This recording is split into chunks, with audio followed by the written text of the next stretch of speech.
Good morning, everyone. Welcome to Final Cut TV. I'm going to do a little bit of business, and then we're actually going to go live. There we go. Let me just check on this one time. Actually going to go live. Yep, we are good.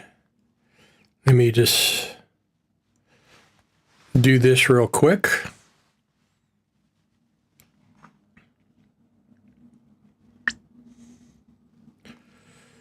Going to share this on social media in a couple places. As a matter of fact, we'll go ahead and do this over here to this one. Post. We are live. Share. Share.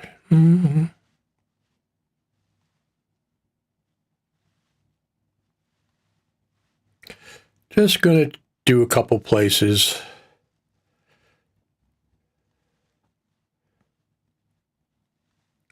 While we are waiting, here's a new feature in Final Cut Pro you might not know about. This is a new feature in Final Cut Pro 10.7.1. I'll show you a secret way to turn this on in a few minutes.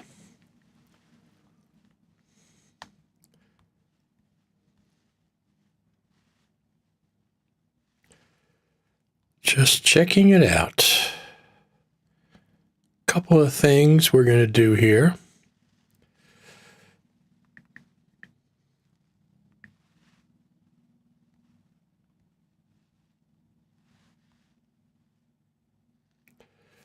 While we are waiting,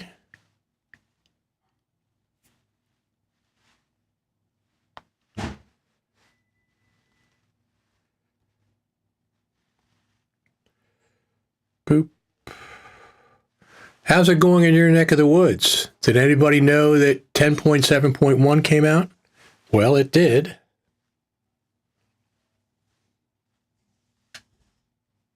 That's all those places. It did come out. It came out yesterday. We were on Thursday. We were on the air within a half hour of her coming out. We will be right back. Stay tuned.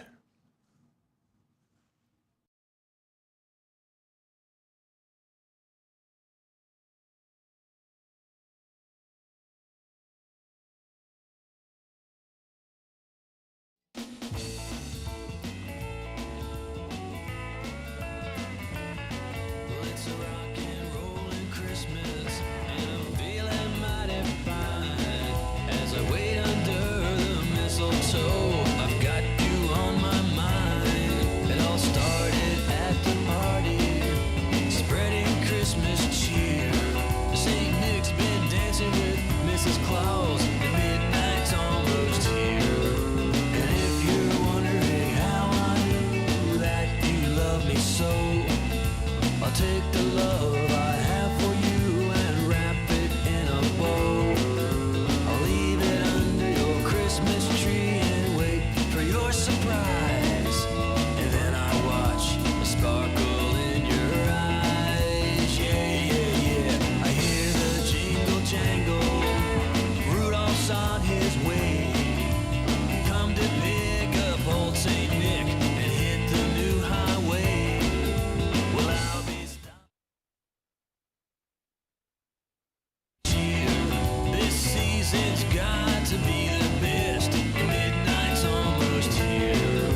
And here we are. Final Cut Pro, Final Cut TV and coffee every Saturday morning, usually about 10 o'clock. So I'm also streaming on Instagram again this morning, but let me turn the snow off. I am streaming on Instagram. It looks like it might be frozen. I can't tell. It says live video, but I got a picture of me there that's frozen. There we go. Now it's not. Now it's okay. Now we're going okay. So we got our first comments for Saturday morning. Sean Beckner, good morning, Richard. Big Bot Studios from Canada, good morning from Toronto. Is it snowing in Toronto, in Canada right now? Because I know it's cold up there. It's a lot colder than it is here on the East Coast of the good old USA. Our good friend Jeff Arbayo. Good morning, Richard. I have to download tonight. So there's been some peculiar, well, I shouldn't say peculiar, not peculiar. There's been some interesting comments about the update Final Cut Pro 10.7.1. Now,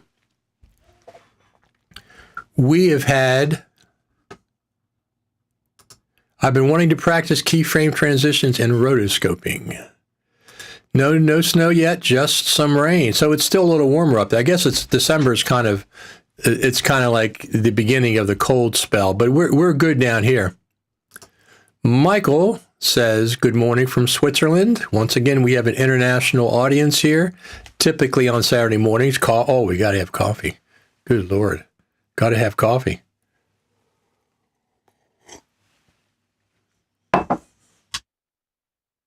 So I think I found a new coffee batch roaster local in Baltimore that I'm going to try.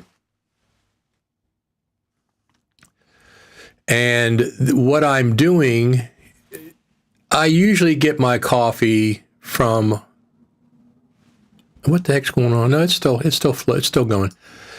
Jeff asks, is that me or did you freeze? Probably combination. I don't know. I didn't freeze on my end. I'm watching the statistics and everything's going fine because we're streaming to 4 platforms. Streaming to YouTube, streaming to Facebook, streaming to X, Twitter, and we're streaming to Instagram. But Instagram, I think, is frozen. I'm watching live in Instagram. And there we go. Now it's unfrozen again. So we got to talk about 10.7.1. 10.7.1 came out Thursday. We were on the air with Serena Catania, with Brad Olson, and with Gabriel Spalding right when it came out. So we talked about it. Now, in the last 7 months, there's been 7 Final Cut Pro updates. The last 7 months, 7 updates. That's unprecedented in the history of Final Cut Pro 10. They have never done 7 updates in 7 months for Final Cut Pro 10. Now, people are saying, well, they're just small updates. I don't care. They're still updates. It's not a feature update. It's just updates. They fixed bugs. They're fixing bugs at a record pace now. The first bug fix came out in July, I think, or August. 2 weeks later, the bug fix was out. A second one happened. A bug fix. I think that was a Motion VFX one. 2 weeks and 2 days later, they had a bug fix out. So 14, 15, 16 days, let me see, 14, 15, 16 days later, a bug fix came out. 10.7 came out November the 30th. 3 weeks later, they put a bug fix out. This is unprecedented in the history of Final Cut Pro 10 that they're putting out bug fixes so quickly. Now, some of the comments that I've read are, oh, there's Apple, there's the Final Cut Pro team putting out an app before it's ready, then fixing the bugs later. Now, you can't be serious, right? Every app does that. There's no app that doesn't need a bug fix that comes out in the history of applications. Everyone needs bug fixes. Every update needs bug fixes. This is not specific. The point is that Final Cut Pro team has put out 7 updates to Final Cut Pro 10 in 7 months. All-time record. Something has happened that increases the frequency of updates, because we sometimes used to wait for months to get a bug fix. Now they're coming out in 2 weeks and 3 weeks later.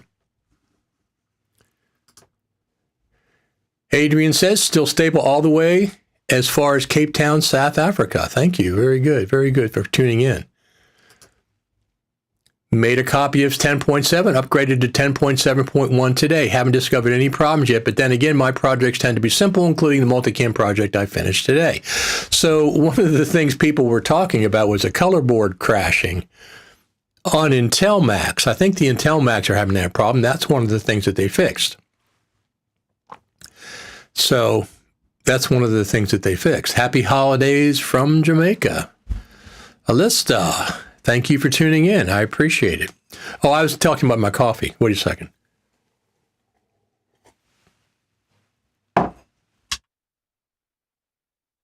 So I normally order Triple Threat as my main coffee. Out of New York. Furnace Branch coffee, something like that. I order 4 pounds at a time because I get free shipping. They usually get down here in a few days.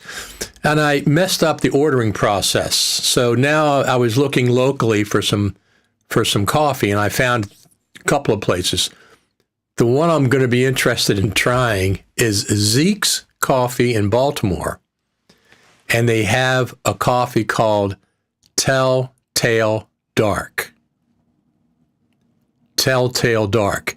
So I'm going to try that because I think that's probably going to be my new dark roast coffee. I blend my coffees. I have a dark roast as most of it, and I temper that right now with Pete's Mocha Java. I put about a quarter to a third Mocha Java beans, and the rest is really, really dark. Now, if you don't know, there's a couple of things. Number one, Baltimore is the home to Edgar Allan Poe, right? He's buried in Baltimore. And, of course, one of his famous books is Telltale Heart. Well, this coffee is called Telltale Dark. So I presume it's very dark coffee. I'm going to order a pound next week and see what it comes to. You were saying on the podcast that they gave a very positive response to the Aperture comment. Seems they are committed to improvements. Here's what happened.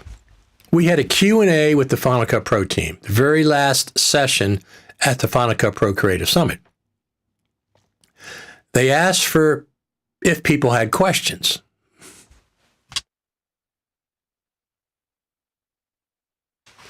Well, I waited 10 or 15 seconds. Nobody raised their hand. I was all the way in the back of the room. I said, well, I got lots of questions. Let me start off. I'm not shy. So I went out there and I asked the first question. And the question was the Aperture question. I said, there's a lot of people on social media that keep bringing up the same question. Is Final Cut Pro going to go the way of Aperture?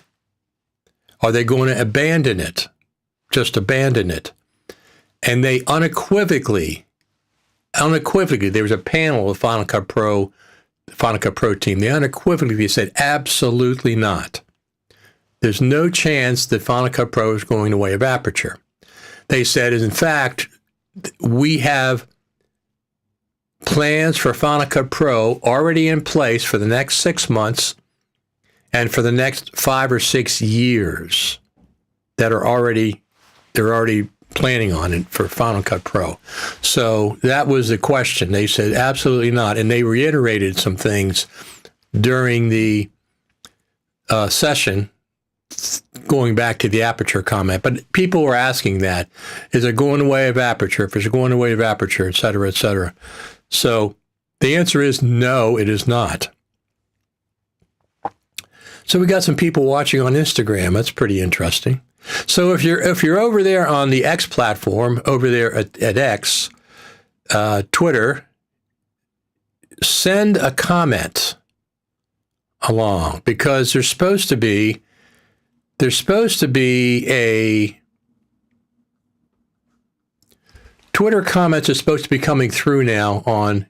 Oh, there it is right there. There is a Twitter comment. No, that's YouTube. That's YouTube. Send a comment from Twitter. Let me send a comment. Where the heck? Because I don't even know where the live stream is. I don't even know. But if you're watching on Twitter, send a comment along. It's supposed to be picking up now. They're supposed to have comments that I could post. So that'd be interesting if they do. These are all YouTube and Facebook so far. Happy holidays from Jamaica. We had that one. Yes, happy holidays to everybody. Merry Christmas in my case. Happy holidays, happy holidays. So the interesting thing I want to point out is this Santa Claus back here. My father made this when I was a kid in grade school. I used to go down to he had a wood shop, and he had a band saw. It was a jigsaw, a table jigsaw that he cut this out, and he hand painted it and drew it and everything himself.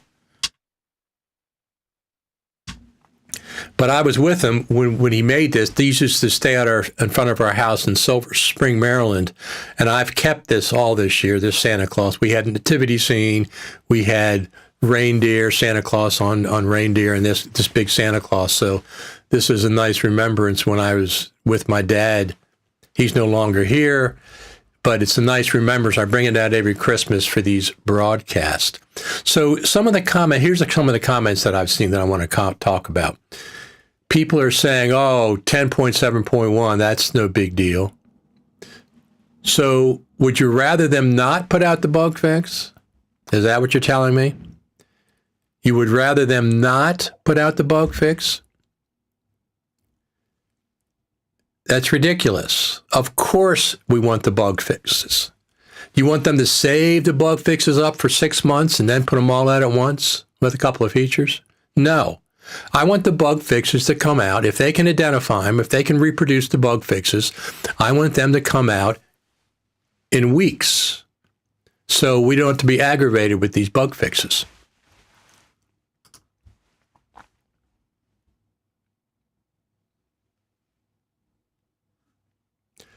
Here's an interesting comment, and I'll answer that. Is Final Cut Pro for pros, or is it just a video editing software like LumaFusion, CapCut, Wondershare, Filmora? Well, first off, LumaFusion is also for pros. Let's get that straight. The other ones I can't comment on.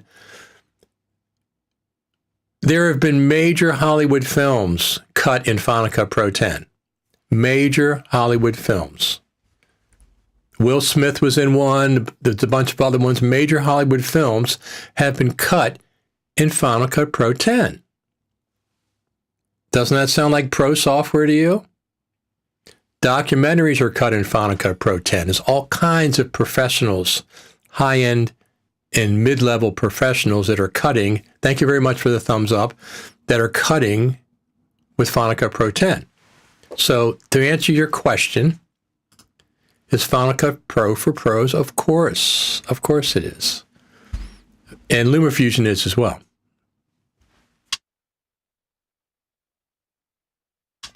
Got a little bit of tickle in my throat from the season of the weather. Alyssa says, I'm seeing a 50% increase in export in Final Cut Pro on the M1 Pro Max. Very cool. That's one of the things that 10.7 brought to us, was using the multiple, not cores, they call it something else.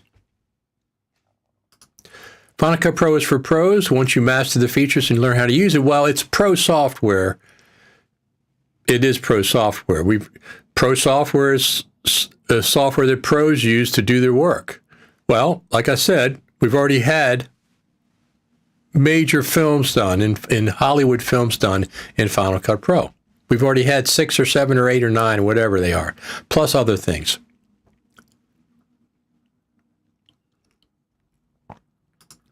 I want them to add features when they are satisfied with them and make bug fixes as soon as they can. Yes. Yes. They cannot test everything prior to the release of an update.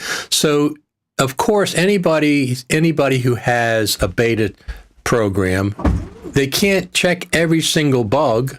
They really don't know till it goes out into the wild, the bugs, all the bugs. Some of them, the bugs appear afterwards. So I want them to release bug fixes quickly, just like they've been doing for the last 7 months. And then when they get a certain amount of features or whatever, they add the features into an update. Okay? That's what I want. The idea of them criticizing them for putting out 10.7.1 because they only had a couple of bug fixes, I've been harping on that for weeks since 10.7 came out. I said, please put it out before Christmas. Well, they did that. Instead, they could have gone on Christmas vacation and come back in January with multiple bug fixes or whatever they're going to do next, but they didn't. They put the easy, quick bug fixes out before Christmas vacation last Thursday, 10.7.1. So I give applause to the Final Cut Pro team for doing that. That's what I want them to do. I want them to put out the bug fixes they can quickly. First off, they have to identify them. So that's one of the things. Let me move my microphone down a little bit. That's one of the things. If they can identify them quickly and, reproduce them, then put the bug fix out. You don't have to wait till you get 20 bug fixes or a dozen features. Put the bug fixes out independently, quickly. And then as they add features, that's fine. The features will be coming. This is the beginning of the 10.7 era of Final Cut Pro. Everybody grab your coffee or tea, whatever you're drinking.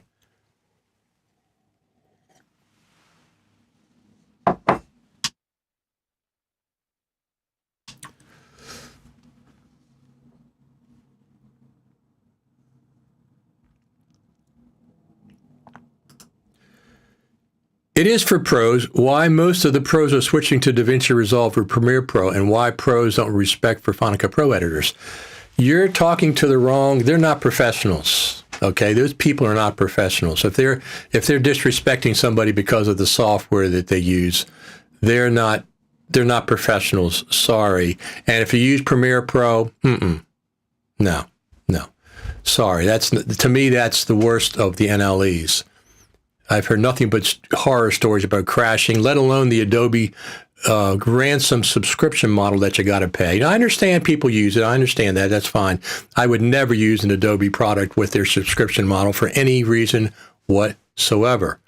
And most of the pros are switching to DaVinci Resolve. No, they're not. It's anecdotal. You know a few people that are switching, a dozen people here, and people switch from the Resolve back to Final Cut Pro, and people switch from Premiere back to Final Cut Pro. It's a constant back and forth. First off, you don't have to switch. You can use more than one NLE, which is what I do. I use DaVinci Resolve, I use LumaFusion, and I use Final Cut Pro. Final Cut Pro being my main NLE. I've been using it since version 1, not even 10.1, but version 1. I've been using it for over 20 years. The odds of me switching to anything else, I'm not going to switch. I use 3 NLEs. That's the way it's going to be. Primarily Final Cut Pro. Secondarily on the Mac would be DaVinci Resolve. And then third would be LumaFusion, which I use on my iPhone. I can edit professional video on an iPhone when I'm mobile. I don't use it on the iPad as much, but I have used it on the iPad. Plus, it's on the Mac. You can also use it on the Mac. Final Cut Pro is definitely how you make it. It can be as simple or as complex as you make it, plus the addition of extensions that I don't think CapCut has, or Filmora or LumaFusion seems like it's in the middle. I make little 3 to 4 minute music videos, and Final Cut Pro is great for that. It's very, very good for that. I'm on Final Cut Pro 100%. Final Cut Pro team. There you go. Good evening, Richard. How you doing? So if you're professional, you don't have to criticize the other camera maker, the other tripod that somebody else uses, the other NLE because it's not what you use. You don't have to criticize the other ones. Just use what you use, and that's it. You don't have to criticize other people. That makes you look small. Okay? If you're a professional, use your NLE of choice. Use the camera that you want to use. Use the tripod that you use, the lenses that you use, without criticizing the other brands or the other NLEs or the other camera manufacturers. There's no reason for that. That's childish. That's completely childish. Now, you can do a comparison in a professional manner and say, okay, I like Premiere because of this, and I like Final Cut because of this. I like Avid because of this. That's fine. But you don't got to criticize all the other NLEs because you don't like them or don't use them. That's ridiculous. That's very, very childish. Use what you use, the tools you use to make your projects. Yeah, that's the way I feel. Now, I do make fun of some NLEs, but I do it in humor. I make fun of Premiere sometimes. Now, the thing about Premiere, I criticize the Adobe company because of their subscription model, not because of Premiere so much, even though I do hear it crashes. Once again, that's anecdotal. I hear that. I see it on the Twitter boards, but I don't have any real animosity towards the people that use Premiere at all. Use whatever you want.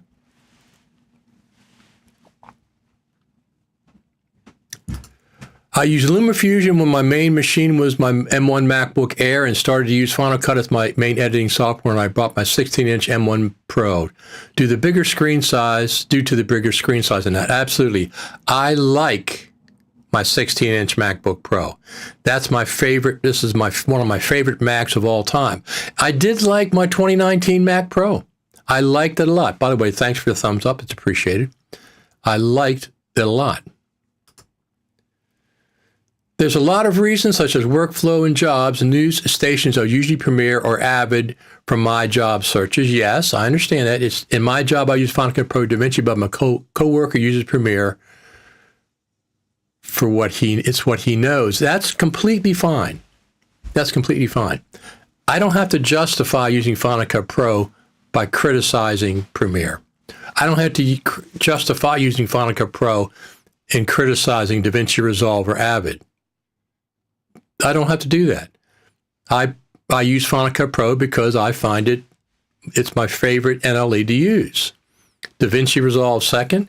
LumaFusion is not third. LumaFusion is my mobile editor. So people use Premiere because they have Photoshop, and Premiere is free. If you get the package with Photoshop, you get Premiere for free, so people have used it. I understand that. But my main thing with Premiere is Adobe in the horrible subscription model that you have to pay for the rest of your life. For the rest of your life. When you're 90 years old and you want to use Premiere, you have to keep paying. It doesn't get frozen at this level. I hate that subscription model. That's the worst subscription model of any. Now, in the case of Final Cut for the iPad, they do that, but the price is so low. It's $4.99 a month. You can use it for a month, quit it for a month, come back, pay $5 later. So that subscription price is so low. Adobe just got in trouble for making it difficult for people to quit the subscription. They just got fined or something.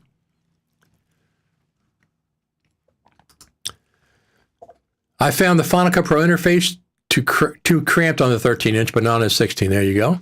13 is very small for me. I am I have to use on the 6th. I'm very annoyed with Adobe. Just to open Premiere Pro, you're required to allow access to documents and other folders. Why? I don't like that, especially because they're cloud-based. Won't use it. There's a lot of reasons. Yes.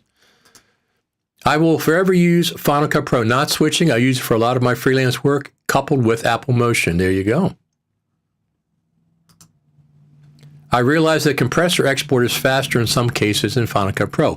One of the good things about using compressor is you can send a file off to compressor, and Final Cut Pro is not tied up with that export. It's not using Final Cut Pro resources.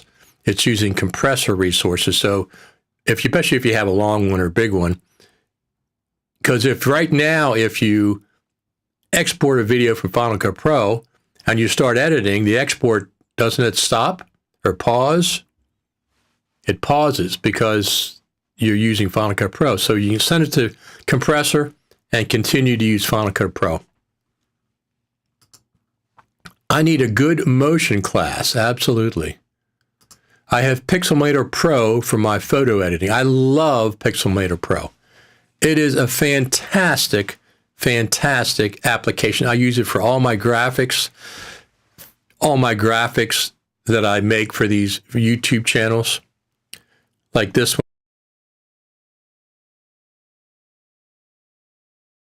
one. That one was done in Pixelmator Pro. It's a fantastic app. So I really, really like that as well. So anyway, 10.7.1 came out, as we know. I haven't updated yet because I wasn't having the problems that other people were. I think mostly it was Intel machines. I think. I'm not positive.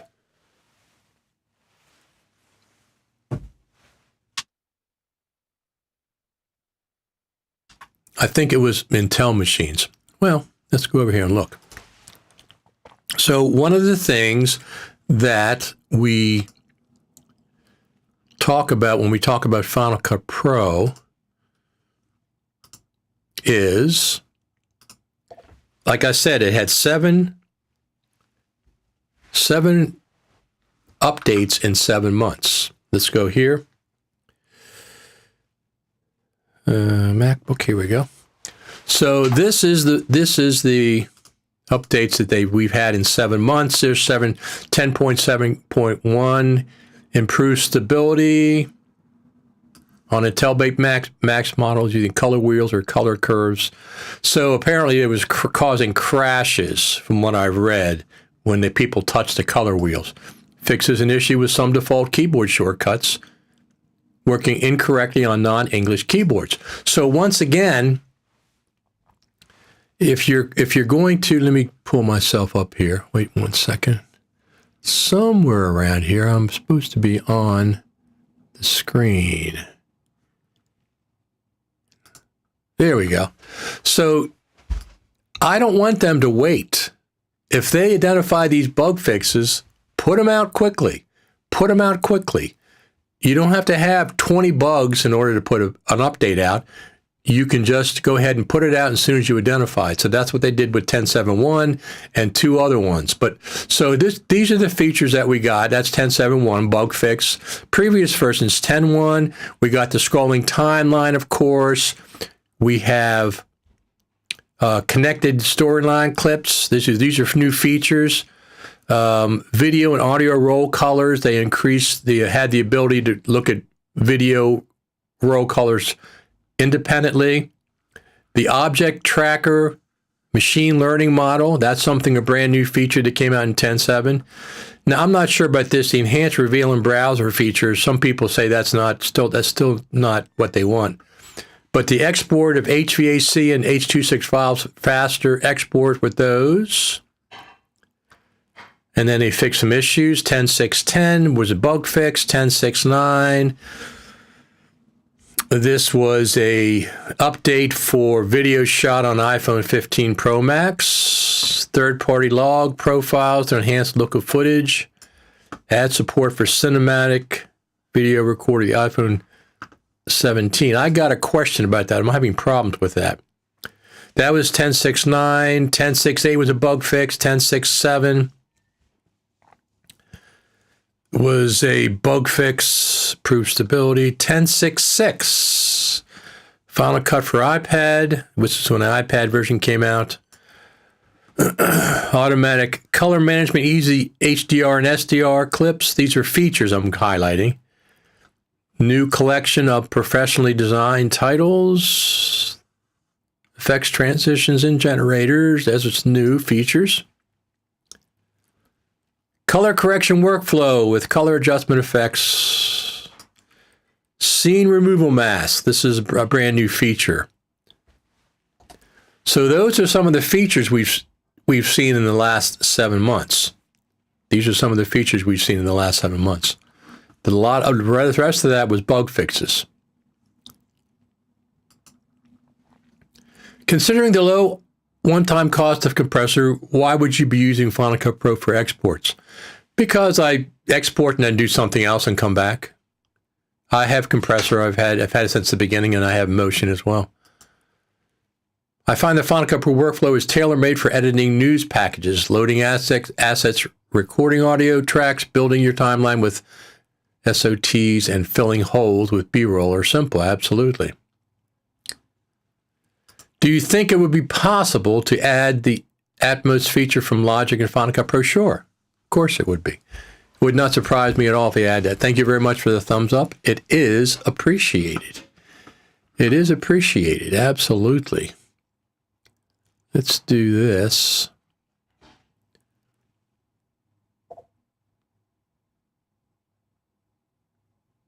Do I have, let me see if I'm looking for something. Me, where is that? I'm just looking through my list of things. Let's see what's happening over there real quick on Instagram. Yeah, Instagram seems to be freezing, but I'm not sure what the deal is here. The Instagram has a crop of me just in the center. That's all it has. It's not the 16 by 9, it's 9 by 16. I understand I had to use Premiere Pro for captioning until I tried it in Resolve. I just like that my coworker and I can do different things and access more in our toolbox using different editors. Absolutely. So if I have to caption something, I'm using Resolve Studio. It's drop dead simple. I haven't tried the plugins for Final Cut Pro, so I'm going to be trying those after I get out of this New Year cycle. Thank you very much for the thumbs up, by the way. It's appreciated. So you take your video into Resolve, it captions it, just have it captioned. That'll put the captions in the timeline over top. And you can edit them, of course, and move things around. So when I do captioning right now, I'm using Resolve Studio, but I'm going to be trying some of the, thank you very much for the thumbs up. I'm going to be trying some of the plugins for Final Cut Pro shortly.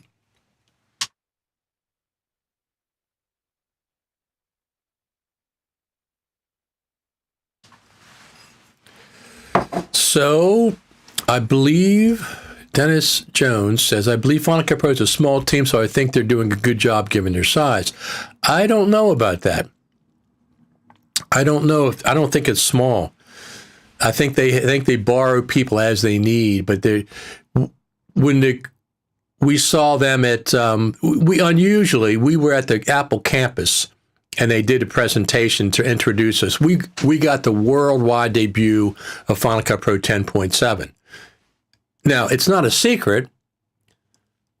It's not a secret. We could immediately talk about 10.7. They didn't say you have to keep it quiet. No, but we saw it in person live on the screen. We were the first in the world, besides the beta team, to see Final Cut Pro 10.7 at the Creative Summit. Then they did the Q&A. I don't think they're that small. I think they if they needed more people, they probably can get more people as they need them. So I'm sure the next update to Final Cut Pro will bring us transcriptions. I think you mean the next feature update. And I don't know, in the spring. I think the next update they're going to do is when they put the vision goggles out. We can already shoot that Vision Pro video with the iPhone 15 Pro and Pro Max. We can already shoot it with there, but you can't really edit it effectively. Also, good morning from D.C., where I was born. I was born in D.C.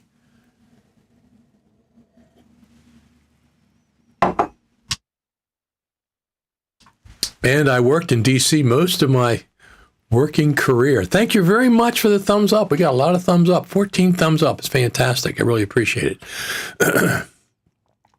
So if you have any questions about anything, I just wanted to come on here and before Christmas. Christmas is Monday, so Merry Christmas, everybody. If you don't celebrate Christmas, whatever holidays you celebrate during the wintertime, happy holidays to you, whatever you're doing.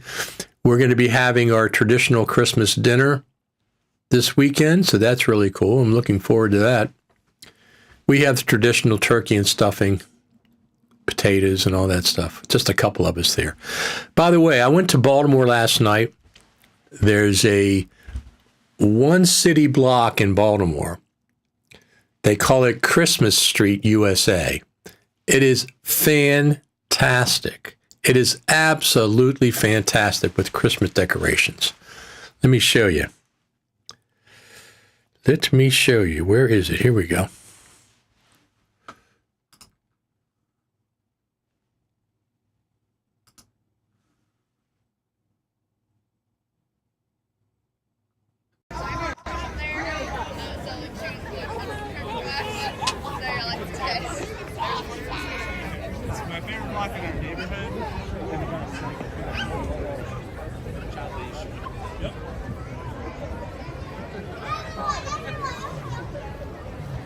This is Christmas Street, USA in Baltimore.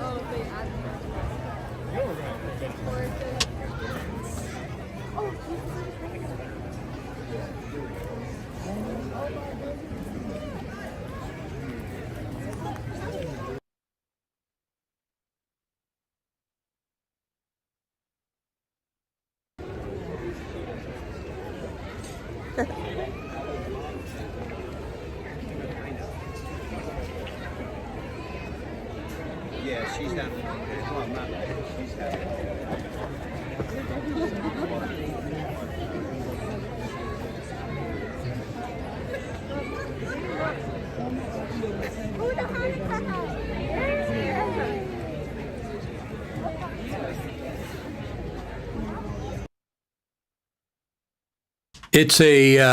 It's an incredible street in Baltimore. It's like one city block. And houses on both sides have completely decorated all the way up to the top. They have lights, string lights going across the street from one side to the other. It's fantastic. So somebody said, was the clip filmed with your iPhone or your S5 Mark II? It was with my iPhone 15.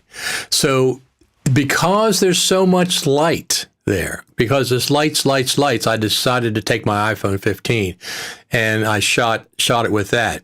If it was darker, I would have taken the Lumix S5 Mark II X. Good morning from Milan, Italy. Absolutely.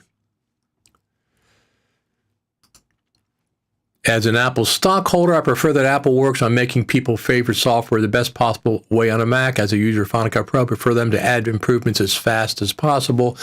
Well, once again, I guess the distinction is I want them to release bug fixes as soon as they can find them. Don't save them up and put them in a pile. Don't save them up and put them in a pot, waiting for 10 bug fixes or 15 bug fixes or 10 features. You identify problems with Final Cut Pro, just like they've been doing for the last 6 months. They put out a bug fix. The first bug fix was 2 weeks. The second bug fix was 2 weeks and 2 days. And the third bug fix was 3 weeks. It's an all-time record for releasing bug fixes from the Final Cut Pro team. Okay? Now, some people say, oh, but there's no features. That's the features. Features will be there in a feature update. These are bug fix updates. They came out very quickly once they identified the bugs. They can identify them because you reported them. They could reproduce them. They said, we got to figure out what's going on here. Let's figure out what's going on with these bugs. Put a release out before Christmas. The people that criticize it, would you rather them not put the bug fix out? Would you rather them wait? What is your motive for criticizing a bug fix? It doesn't cost you anything. I listen, I know, and I'm not dismissing the fact that I want more features in Final Cut Pro. And I also am not dismissing the fact that I want them to come faster. The reality is, and the Final Cut Pro team told us this, they are going to update Final Cut Pro according to their schedule. They're not going to use my schedule. They're not going to use your schedule or anybody else's schedule. They're updating it according to their schedule. That's what they're going to be doing, and that's what they're going to continue to do. Thank you very much for the thumbs up. We got 15 thumbs up already. It's fantastic. One of the other things this person said was film with your iPhone or 15 S5 Mark II. Here's one of the other things. My 15 Pro Max, my iPhone 15 Pro Max, I can switch to 4 different lenses. There's 3 lenses, and then there's 2 times the single. So it's basically 4 lenses at the touch of a screen.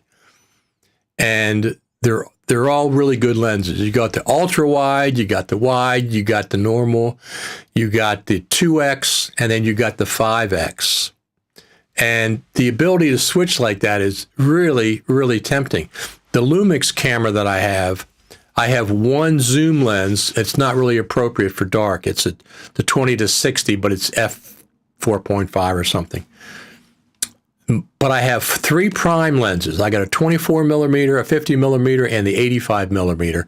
But they're prime lenses. They're not zoom lenses. I can't change the zoom level while I'm filming live. I have to stop the recording, take one off, put a cap on it, take the other one off. So I can't do that. Now I am going to be getting the 70 to 200 millimeter f2.8 lens that came out. It's the Sigma lens. I will be getting that. It's like $1,500 because that is a good lens that I'd be using. It's a big lens though. I mean, it's a much bigger, heavier lens. So I have to determine what I'm going to be doing. The prime lenses that I have are very small and compact, and they're very, very good. But you have to use the right prime because the focus distance, the zoom distance is fixed. I can't zoom in and out with it. But the f-stop is really good. It's very, very fast lenses. Every company series releases bug fixes when they have them. I've had 2 bug fixes since I got Topaz based on your recommendations, and I like that. Yes, I'm going to see bug fixes come out quickly. Topaz, they update their software all the time. Descript is the same way. It's constantly being updated. DaVinci Resolve is, they're like home run after home run after home run. They put out updates that includes features, updates that includes bug fixes. They're just through the roof. That's not the Final Cut Pro team. That's not the way they're going to do their software. They let us know that for a fact. They did, at the Q&A, give compliments to DaVinci Resolve. They gave compliments. They said, either they said we like it, or they said it's a great NLE or something. I should have written it down, but I didn't. But they are just through the roof, and the Final Cut Pro team did give compliments to DaVinci Resolve, to the NLE.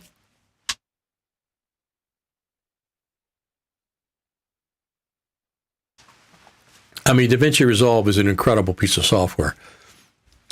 It's not as user-friendly as Final Cut Pro, but that doesn't really bother me. When I want to use professional software, I don't mind the complexity as long as I can get to things and memorize where they are. The complexity doesn't bother me. It bothers some people. They like the simplicity of Final Cut Pro, but I would prefer a combination of the two. The simplicity of Final Cut Pro, but I'd like to get into the nuts and bolts of Final Cut Pro more. I'd like to be able to get in behind the hood and do things that you can't do right now. Like, I love the keyframe editor in Motion. It's a fantastic keyframe editor in Motion. Final Cut Pro keyframing, as I always call it, it's like keyframing on an Etch-a-Sketch. It's an old toy that only had vertical and horizontal controls. It's very clunky. Now, it's not quite that bad. And I do like, thank you very much for the thumbs up. I do like the animation lane in Final Cut because I can grab a couple of keyframes and move them left or right. I really like that feature. But in the viewer, I wish there was more controls.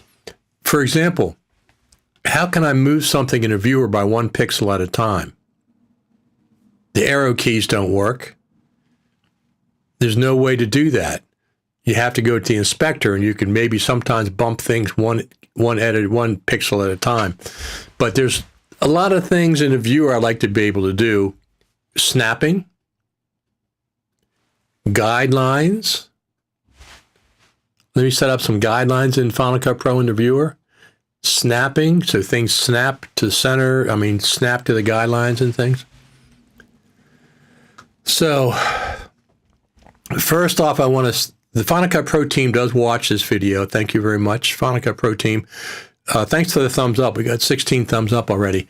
But I want to please thank you, Final Cut Pro team, for putting out 10.7.1 before Christmas vacation. I'm sure most of Apple is shut down between Christmas and New Year's, which a lot of the corporate world is.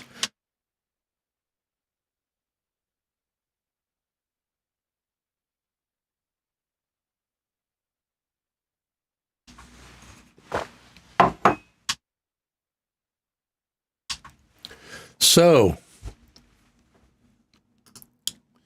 I think AI will help with keyframing and masking together probably this year. They have plugins, but I'd like to see it natively. Exactly. I don't want to, people talk about, we have this plugin, we have this hack, we have this, we have this, that. I don't want Final Cut Pro to be a skeletal NLE where you have to bolt on all these plugins to get it to be a full-featured NLE. I don't mind a few plugins that something maybe Final Cut Pro is not going to get involved with, but I want Final Cut Pro, the native version of the app, to have these features, just like the scrolling timeline.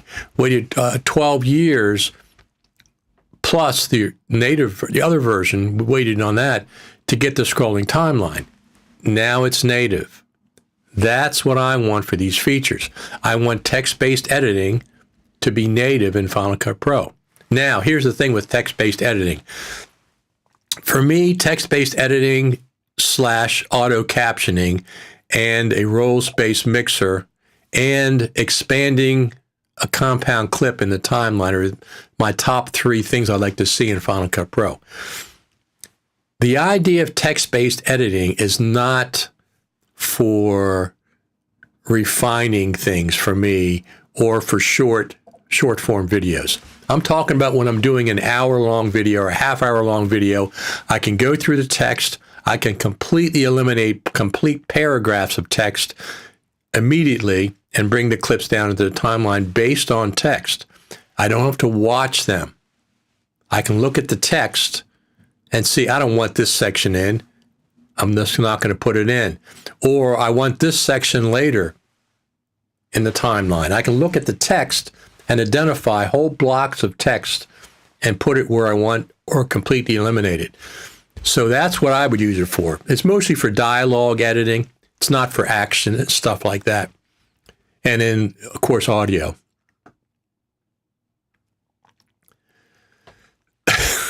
Big Bot Studio says, I happen to know this is Final Cut Pro Team's favorite channel.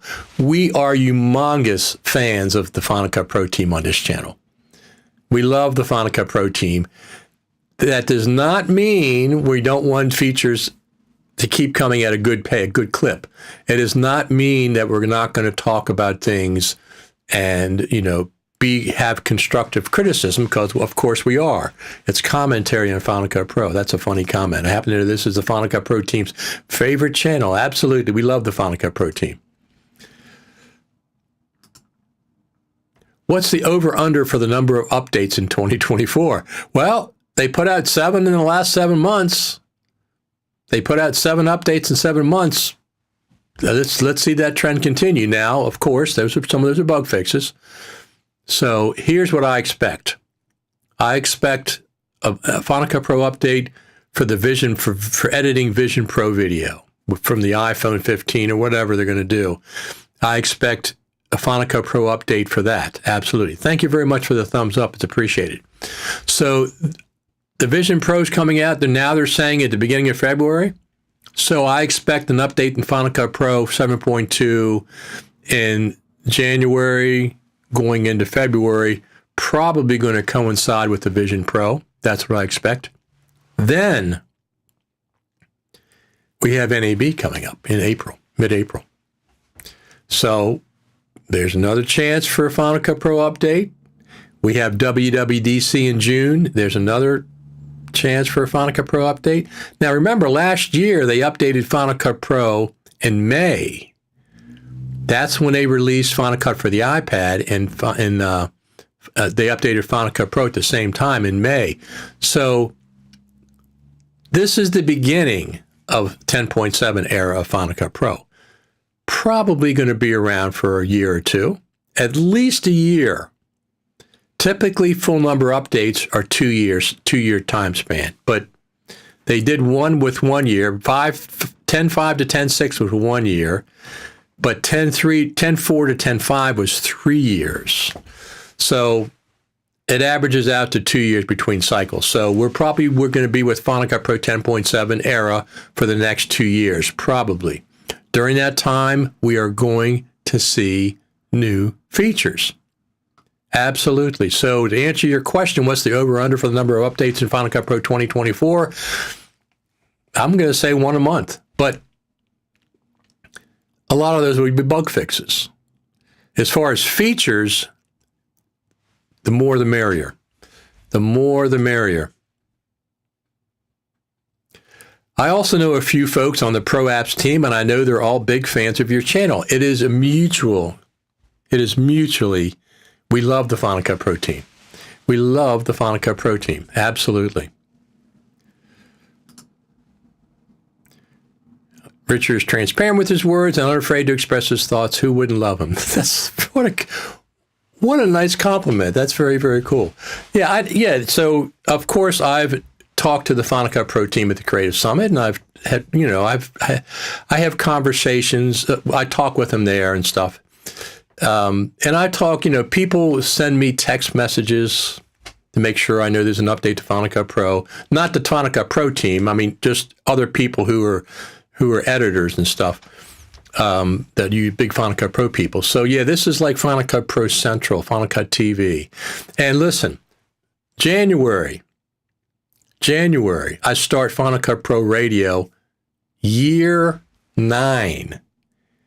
I start the 9th year of the Final Cut Pro Radio podcast.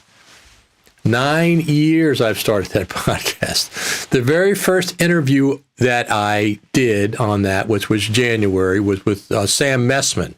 He was the very first person that I had on the podcast. And over the years, I've had dozens and dozens of Final Cut professionals, as I say, from all around the globe.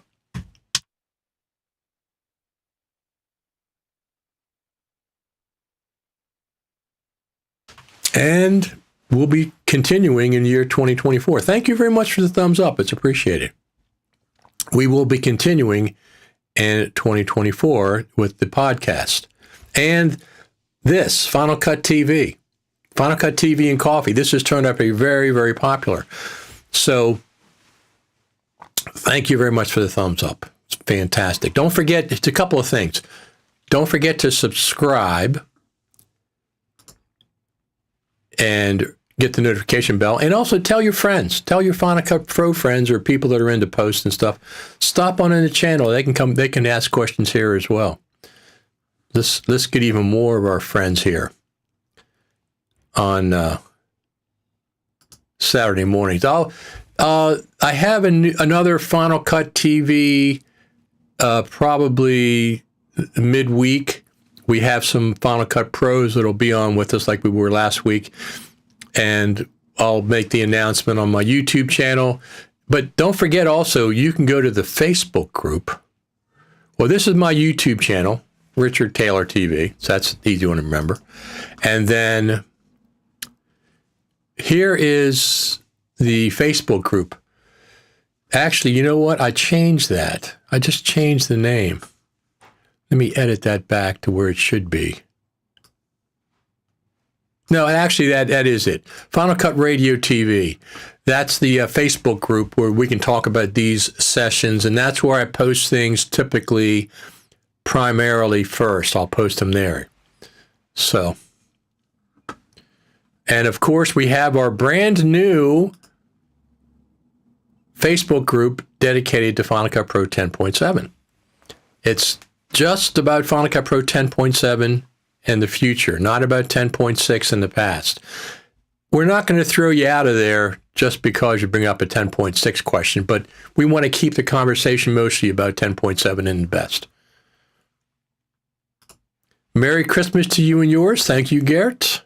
Merry Christmas to everyone. Absolutely. Absolutely. Merry Christmas to everyone indeed. This is one of my favorite times of the year for multiple reasons. I look back at the year past.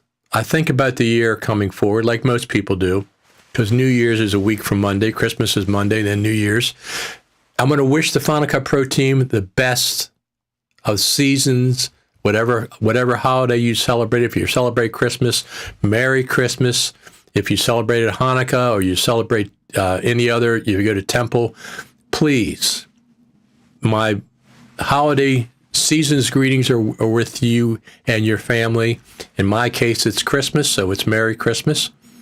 Absolutely, Merry Christmas, everyone. And don't forget to subscribe to the channel. And the thumbs up, we got 20 thumbs up today. That's fantastic. So everybody likes these Saturday mornings and coffee, right? Everybody likes them. I mean, the fact that everybody shows up makes me want to do them. Absolutely, I want to keep doing these. We're on 45 now. We're going to be approaching our 1 year anniversary, I guess, in January, right? January, February, something like that. 1 year's worth of these Final Cut TV and coffees, and because of you, the audience. I say this all the time. My Final Cut Pro audience is the best live audience of any live streams about Final Cut Pro. You are the best. Every single one of you and the Final Cut Pro team. Please, the Final Cut Pro team's done a great job so far this year. Doesn't mean that we want them to slack off. We want them to keep pushing. One of the things that was very, very present at the Final Cut Pro Creative Summit is there was so much energy. Thank you very much for the thumbs up. There was so much Final Cut Pro love and energy there, much more than 2019. Now, 2019 was really good, but this one was much better. First off, we had some new people there. We had Jen Jager there. She was there. The Final Cut Bro. Dylan Bates was there. I've met him a couple years ago at NAB. I see him at NAB. This is his first time at a Creative Summit. So we had some of the younger generation there that are really into Final Cut Pro. Now, my life does not revolve around Final Cut Pro. It's a big part of my life, and I use it at almost every aspect. But I'm a musician. I play music, and I really like music. I'm also a big advocate for animal rescues. I really, really like helping animal rescues. And I use Final Cut Pro for both of those. I use it to make music videos, and I use Final Cut Pro to do promotional videos for local animal rescues. I do them for free for local animal rescues. Thank you very much for the thumbs up. It's fantastic. Fantastic. So Final Cut Pro 10.7.1. Thumbs up from me. We've been talking about it on this show for weeks. You know what's curious? We were live when Final Cut Pro 10.7 came out. It was Thursday. It came out about 1:30 in the afternoon. We were live at 2 o'clock that day. That's interesting. I just got a pop-up notice that Instagram Live stopped the feed. I guess they stop at 1 hour. So I had two options. either end Instagram Live, which I just did, or stop this broadcast, which I did not do. Instagram Live is a 1 hour limit, so.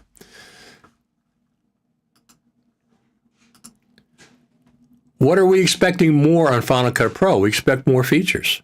There will be more features in 2024. I'm going to say text-based editing. That seems like a no-brainer. Text-based editing and auto captions, both. They should go together. Text-based editing and auto captions. They have a audio-based mixer that's been in there for years. They haven't released it yet. That's another thing. There's some other improvements I'd like to see. Good job, Richard. We got a rescue dog this summer, and I'm so glad we did. Very, very cool. Very cool. Sean Beckner, you were there? You were at the Creative Summit? Did you? I don't remember talking to you. Did I talk to you? I don't remember if I talked to you or not. If not, the next Final Cut Pro Creative Summit, please come up and say hi. I'm there the whole time. Look, I got 1.5 terabytes of video data from the Final Cut Pro Creative Summit. 1.5 terabytes. This is one of my favorite new things that I purchased this year. This is the Crucial X9. This is 4 terabytes. This little teeny hard drive, first off, it's very, very fast, and it's 4 terabytes. This little tiny thing is 4 terabytes. But I got 1.5 terabytes of videos that I recorded from the Creative Summit. So I'll be putting some clips out over the next year till they come out again. Merry Christmas from Taiwan. Very, very cool. Thank you for tuning in from Taiwan. Glad you're on at this time. 10 o'clock is going to be, I think, the main time. Still hoping for a decent audio mixer, something like other NLEs have. It's there. The audio mixer exists in Final Cut Pro. They just haven't released it yet. I was saying for years, I heard, I'm not going to say from who, people in the know that I trust their opinions, that they had a scrolling timeline in Final Cut Pro from the very beginning. It was always there. They were just waiting to turn it on. Same thing with I heard about the same thing with Final Cut on iPad, and they were right. And I heard about from the same people that there is indeed an audio mixer in Final Cut Pro.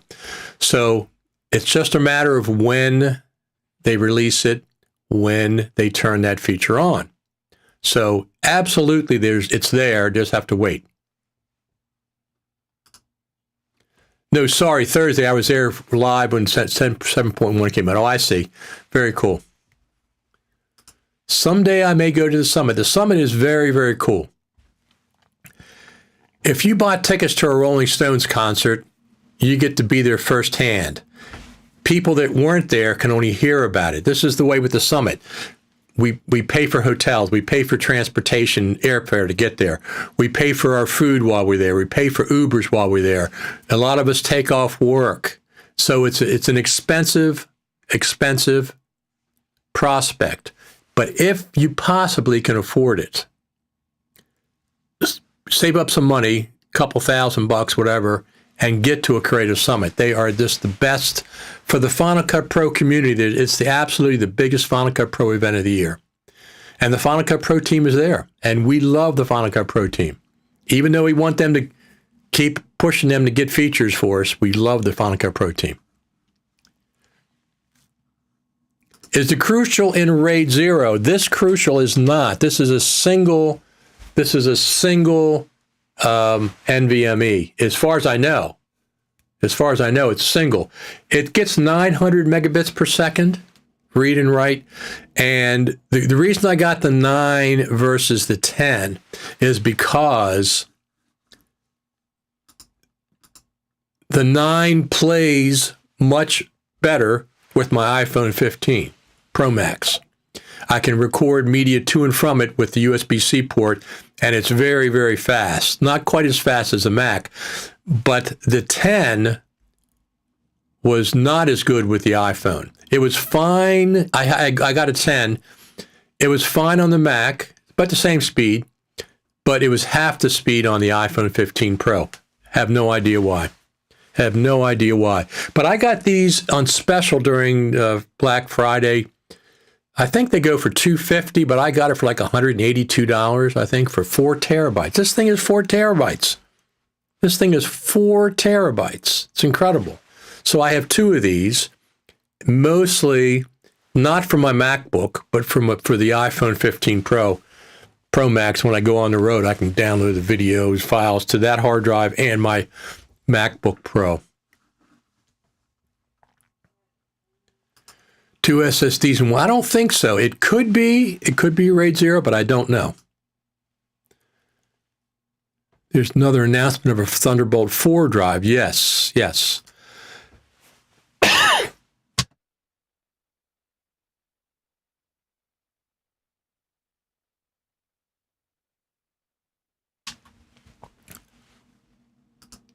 Those, Garrett says, how fast are those drives? They're 900 megabytes per second on the Mac Pro and the MacBook Pro, and about 600 on the iPhone 15 Pro Max, connected via USB-C. So that's the reason that I got them. I tried out, I have a Samsung S7 Shield, and I tried out the S9. The S9, no. The S9 was very bad on the iPhone. Everything that I get with the SSD drive, the externals, has to be fast on the iPhone for me. Because I don't need it for my Mac Pro, although I can. It's a 4 terabyte drive, and my Mac Pro hard drive is a 4 terabyte drive, so I could essentially back it up on one of those. I have 2 of them, and I'll keep them emptied. Like when I go to NAB, I'll keep them emptied. Yes, the OWC external bus-powered 8 terabyte NVMe is very, very fast. It is like 3,000 megabytes per second. It's fantastic. So that is very, very cool. Now, those cost $1,200. Those cost $1,200 for the 8 terabyte. These cost me $182 for 4. So as a working drive, the OWC looks really, really cool.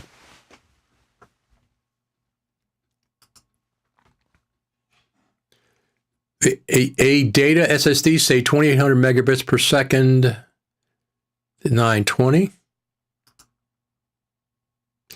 I have the Samsung T7 Shield, and it is 1,000 megabits a second. So once again, I got the 2 terabyte T7 Shield because I needed it for my Lumix S5 Mark II-X to record ProRes RAW. You have to record externally to the SSD and to an appropriate recorder, the Atomos recorder. So the 2 terabyte version I got for my Lumix. It also happens to work on the phone very, very efficiently. Usually it's slower than what the Mac does, but it's like, 600 megabits, whatever, megabytes. But the Lumix S5 Mark II-X can only record to a 2 terabyte drive and below. It cannot record to a 4 terabyte drive. Something to do with the heat issue it causes, whatever. So the T7 Shield is very, very cool. The T9, no, for the iPhone. Every drive I get has to be fast on my iPhone, or I send it back. And that's what happened. I got the T9. I don't know why it's a difference. On the Mac, it's fine.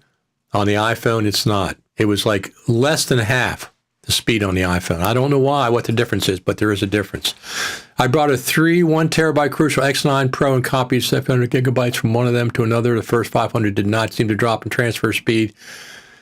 Yes, absolutely. I had an OWC Envoy, and it kept disconnecting randomly. I had to send it back. I had the exact same thing happen to me with my Envoy. Exactly the same thing. Kept just randomly disconnecting. I said, I want to send this back under warranty before the 30 days or whatever it is up. They took it back, not a problem. But I ended up buying a 56 terabyte RAID 5, 64 terabytes raw, 56 terabytes configured as RAID 5. So I just credited toward that. So I've had problems with OWC FireWire things. The dock was another one I had problems with. It kept randomly disconnecting. Then, and I wasn't sure if it was a cable, the connection, it seemed a little bit loose. They gave me one of those lock and place Thunderbolt connectors. So that solved that problem. It physically locked the Thunderbolt cable in place. They have a little screw hole above the Thunderbolt cable. You can lock it in place. So they sent one of those. I locked it in place. Haven't had any problem for a long time. Yeah, I know. I do all the time, megabits and megabytes. I don't know. Megabytes is capital MB. Megabits is BITS.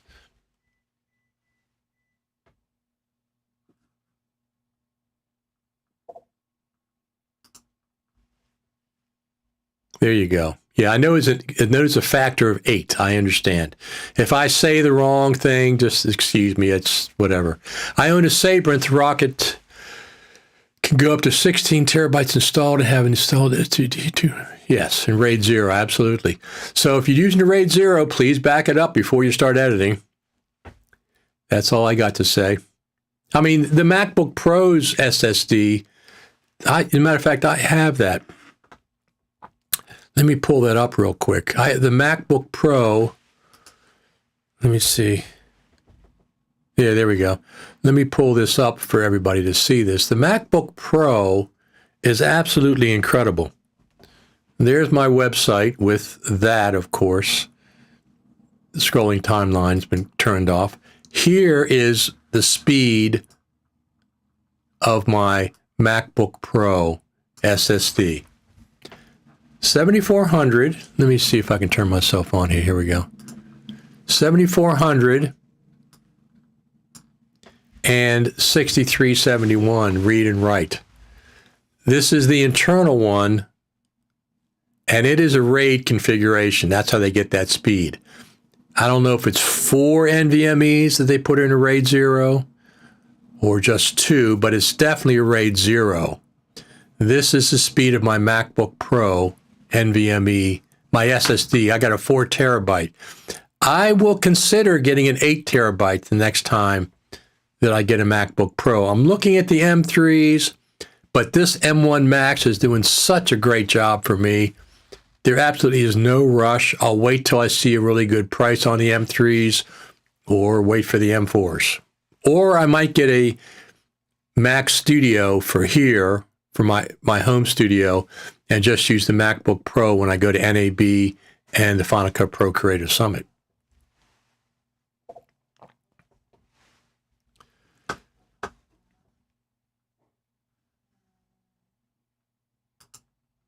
T9 does not work correctly with Apple devices. It needs a new protocol which does not work with Apple. You're talking about the USB 3 or 4 or something.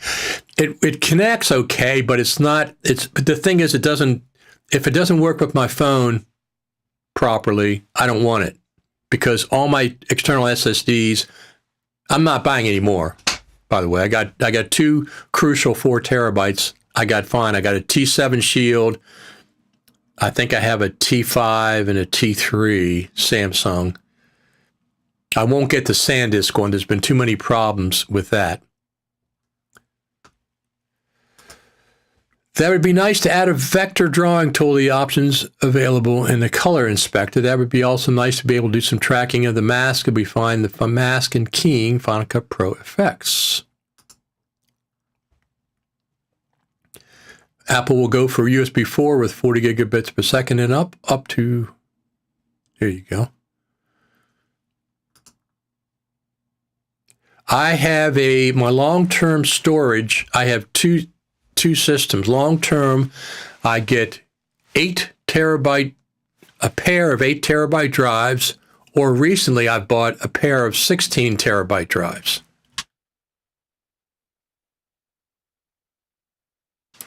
And I always buy them in pairs, and I back up all my data to 2 separate spinning USB 3 drives. So I always have 2 copies. I usually have 3 copies because I also keep, so the 8 terabyte spinning drives or the 16 terabyte spinning drives are my long-term storage. I have 40 or 50 drives over there on the shelf. They're all cataloged with NeoFinder, which I've been using for years. And that's my long-term storage. My mid-level storage, I have a 64 terabyte RAID 5 with 8 spinning drives in it that once it's configured as a RAID 5, it's 56 terabytes. It's about half full right now. And I'm getting 1,500 megabytes a second on that read and write. So I can work off the RAID 5. Small projects, I edit right off my very, very fast 4 terabyte MacBook Pro.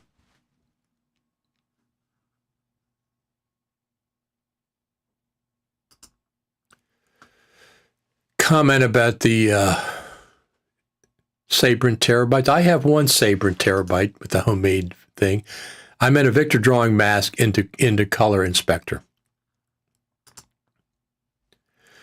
T9 uses USB 3.2 2x2 2 lanes, and that is not supported by Apple, not expandable by firmware 2. Right, it's a physical. I understand that's physical. I have a QNAP. TVS 872 XT with 8 Iron Wolf. Those drives are really, really incredible, aren't they? They're like the industrial strength spinning drives. The T9 support up to 20 gigabytes on machines that support USB 3.2.2. Apple does not, and the drop in speed on the iPhone might be due to not getting enough power from the phone. Yes, but if it doesn't work on my iPhone, I don't want it. I bought a T9 I got it on sale. The speed on the iPhone, I understand the reasons, but I don't care. But the X9 had the same thing. The X9 and the X10 are virtually the same, but I got the X10. It doesn't work on the iPhone 15. I bought these for my iPhone.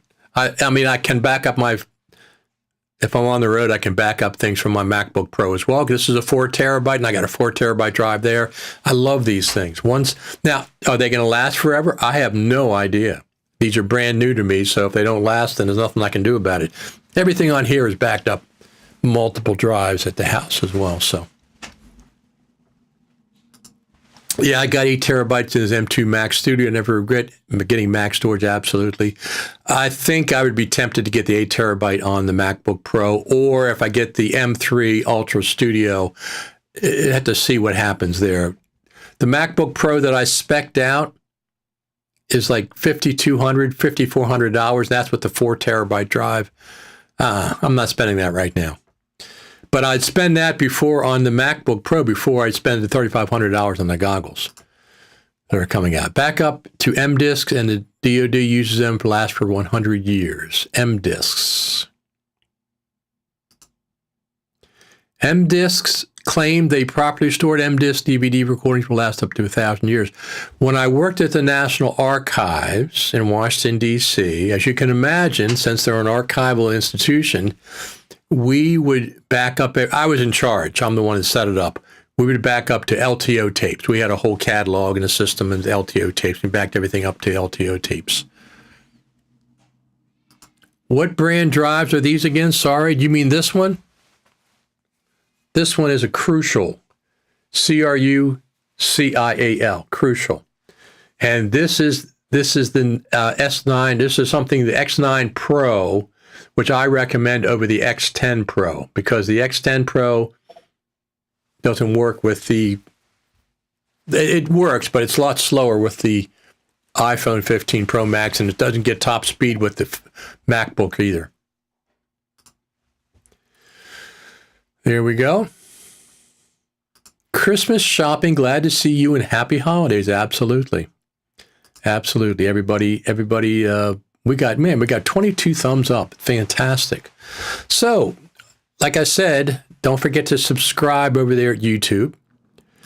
And here's the thing, bring your friends over. Tell your Final Cut Pro friends or other editing friends, come on over on these Saturday morning events. And we'll keep building this community. It's fantastic. I enjoy it. 45 episodes. We'll have 52 episodes in a month and a half, 2 months, whatever it's going to take. And then we'll start on year 2. I guess I started January, February last year, and I think I might have missed 1 or 2 Saturdays so far. But I look forward to it. And 10 o'clock is going to be the normal time. 10 o'clock seems to be the time that's better. If I have to go do something on Saturday mornings, I might have to switch it to 9. But typically, it's going to be 10 o'clock. It seems to work well. Absolutely. Thank you. Absolutely. Looking forward to Christmas.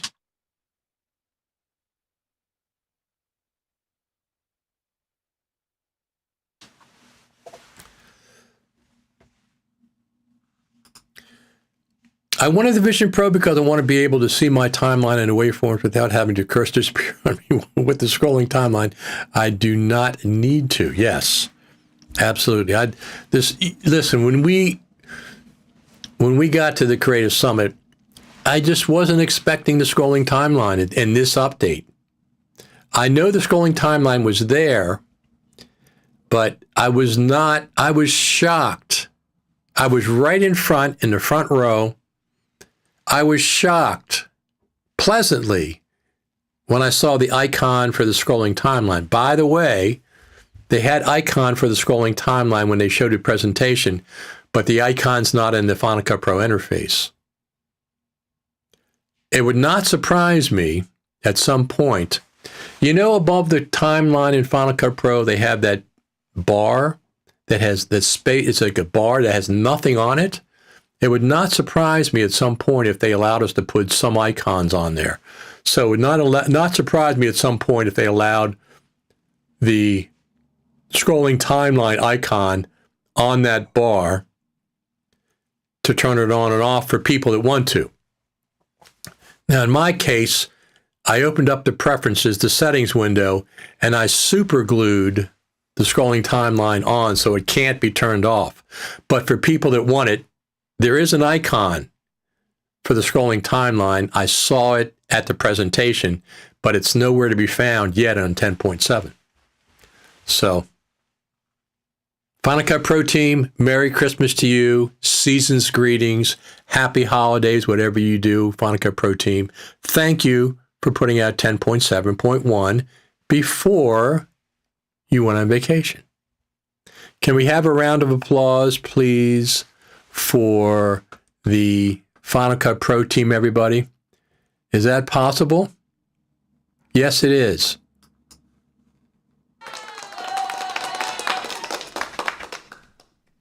There we go. And let's give them this too. So for the Final Cut Pro team, thank you for the work that you do every year. Thank you for all the updates you gave us in 2023, and we look forward to more features in 2024. So your hand pink waving. There we go. Let's see if I can put these up. There we go. Sean Beckner. Thank you. Chris Smith. Thank you. See all the Final Cut, love you're getting Final Cut Pro team. Absolutely. This is weird that some of them show up as icons and some of them show up as text. But anyway, absolutely applause to the Final Cut Pro team. Absolutely. That's from all the fans of Final Cut TV and coffee on Saturday mornings. I want to wish you, everybody, absolutely the best Christmas. There we go. The best Christmas, the best holidays. We'll be back before the New Year's, and then we'll start into the new year of 2024. We're gonna have 1 or 2 more. We'll come back next Saturday. These are nice and popular, so we'll come back next Saturday, normal time, 10 o'clock. But I'm probably going to have another multi Final Cut Pro event midweek. We're going to come back on at 2 o'clock in the afternoon. We'll have some Final Cut Pros like we did last week. And we're going to talk about Final Cut Pro in 2023 and what we think is going to happen in 2024. Absolutely. Merry Christmas to everybody. Happy holidays. Final Cut Pro team. All you listeners, you're the best, absolutely the best in the best Final Cut Pro audience everywhere. We have the best live audience, period. That's us. Another comment before we leave. A town I work for did a time capsule. I recommend they use MDisk drive. There you go. There you go. John says, thanks and see you next time. Absolutely. Have a great holiday. Absolutely, I intend to have a great holiday. Look at all this snow. I love this. We haven't had any real snow this year, but I love the snow. I have a wood-burning stove. I have lots of firewood. I have a nice brick house that I live on. So when it snows, we just sit back, have our coffee, sit in front of the fireplace, and we have a good time. So I'm looking forward to, not too much, but some snow. And everybody, Merry Christmas to each and every one of you, and happy holidays. And we're going to get out of here right now. Thank you very much. We got a lot of thumbs up, 23 thumbs up this time. A lot of people watching. I appreciate it. Don't forget to subscribe to the channel. And I will see you midweek. And Merry Christmas and Happy New Year to you as well. Sean Beckner, Limelight says, thanks. Absolutely. Absolutely. We want to keep this friendly. We want to keep this friendly, but we want to come here and talk about Final Cut Pro every week. Thank you so much, everybody. I'll see you this week, probably twice, midweek and then next Saturday. Happy Christmas. Merry Christmas to everybody. Happy holidays.